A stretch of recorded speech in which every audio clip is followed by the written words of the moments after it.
My name is Richard Harris. I'm a vascular and endovascular surgeon here at the Sydney Adventist Hospital.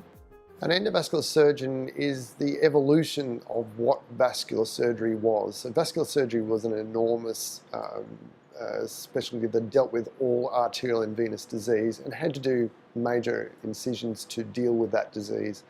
Endovascular surgery has come through the marriage of the technology of X-ray and wire technology with the vascular disease. So vascular surgeons have learned the skills of dealing with vascular disease through minimally invasive techniques.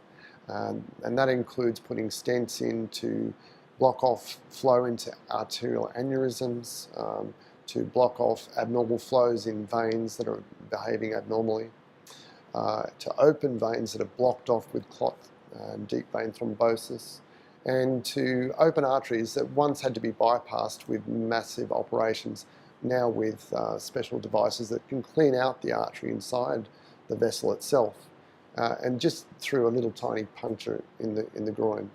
So this is using angiography, which is replacing or has replaced 99% of the time open surgery, which we learnt when we were young vascular surgeons.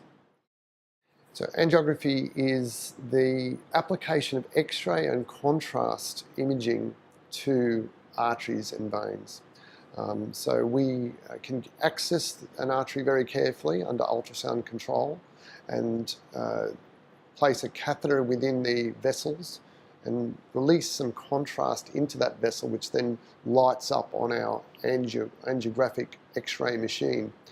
The X-ray machine is so clever that it can cut out everything else apart from the artery itself. So you don't see the bones or the other tissues, you just see the arteries. And so you can deal very specifically with those arteries.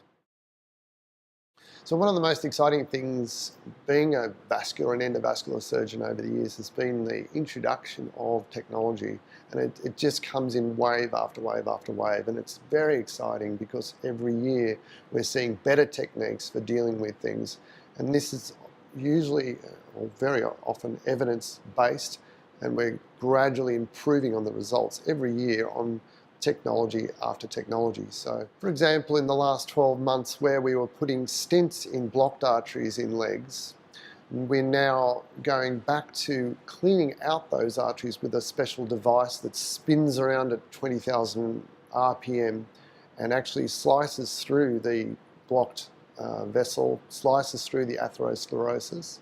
And then we can deliver, and this is the new part, a drug via a balloon that stops the regrowth of that disease inside that artery. And so we can, rather than leaving a piece of metal, a stent inside the vessel to keep it open, we can actually leave the vessel as it was in its native form. And that will mean that the patient can go on with their own artery for many years without re-intervention.